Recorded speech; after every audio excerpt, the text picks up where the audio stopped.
Well, good afternoon. We just had a great opportunity to meet with the president and talk about something that unifies all Republicans. Senate Republicans, House Republicans, and the President of the United States are all in favor of reopening the federal government. In fact, so much so that we've now all voted 11 times to reopen the federal government. But the longer the federal government stays closed, the more the impacts are being felt. Travel delays, benefit delays, farmers are being impacted, millions of people going without paychecks. That's what this government shutdown, Democrat government shutdown, is bringing to the American people. So we're hopeful that this will be the week when we break out of this and the Democrats come to their senses and decide to open up the government.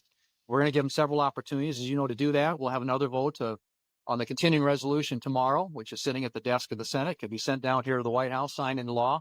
The government would open up immediately. We're also going to vote on a Ron Johnson resolution that essentially would pay anybody who's currently working.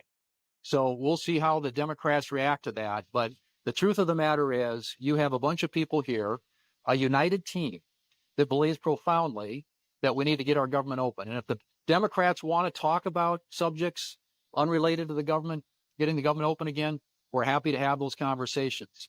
But we've repeatedly now gone through this. And at some point, the Democrats are going to have to say yes for an answer.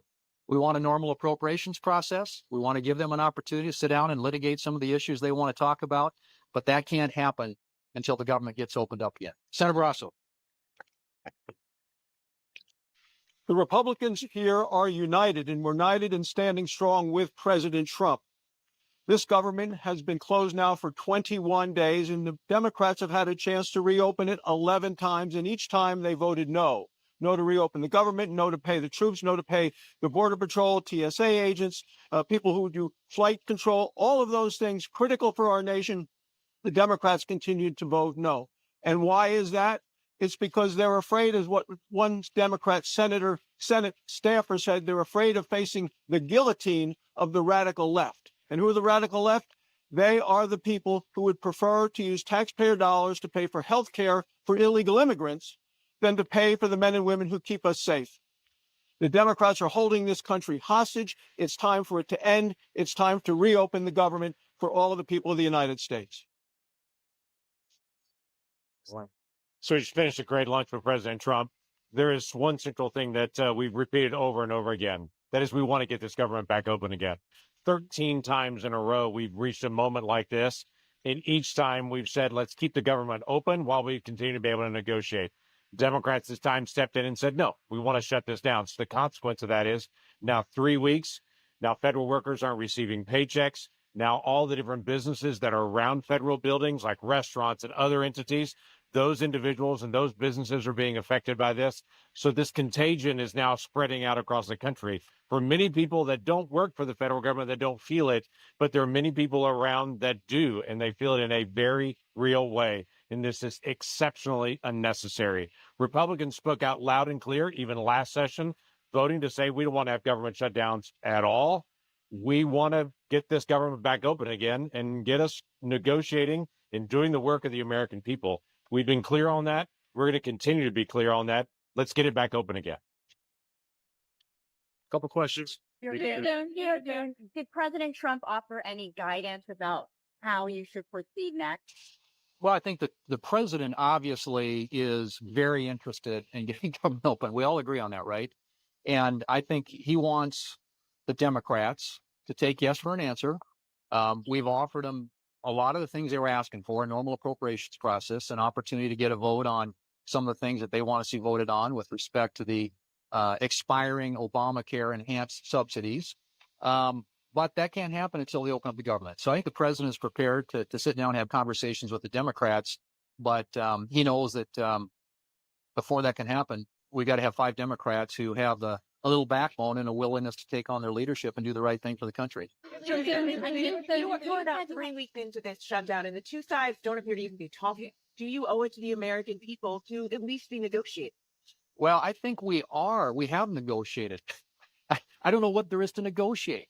This is about opening up the government. We have offered them several off-ramps now.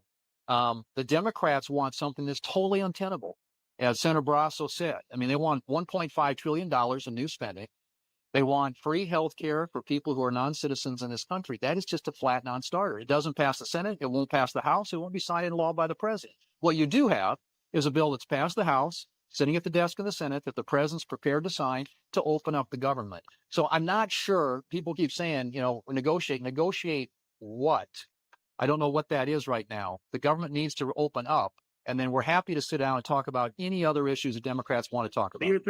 Does President Trump need to get more involved in these negotiations, though, bringing Democrats to the White House? Would you sit in on those negotiations? Well, at some point, but open up the government first. I mean, I think the president is willing to sit down with the governments, and yes, I would expect that we would all want to participate in any such meeting.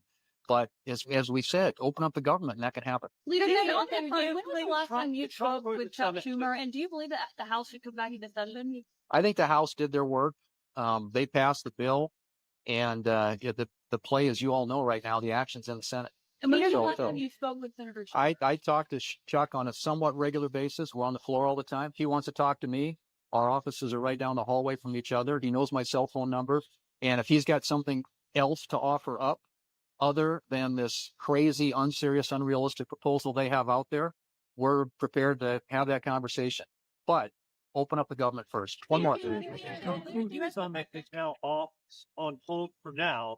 Do you see Putin as the impediment to peace? And is your Russia sanctions bill something that you intend to put on the Senate floor within the next month? We want to put it on the floor when the White House believes it's useful to them to get Putin to the table and to get a deal that ends the war. So we're prepared to act. We work closely with Lindsey Graham. Lindsey, as you know, is a lead sponsor. He's got 85 co-sponsors in the Senate, Republican and Democrat. So we want to do everything we can to support the president, his team's efforts, and the efforts of our allies to bring this the bloodshed to an end and a peaceful conclusion to that war. Whether he's pulling Paul and Grazia's nomination, did the president indicate whether he's doing? I think they'll have something official to say about that. But you know what we've said, and you'll probably be hearing from them soon. Thank you all.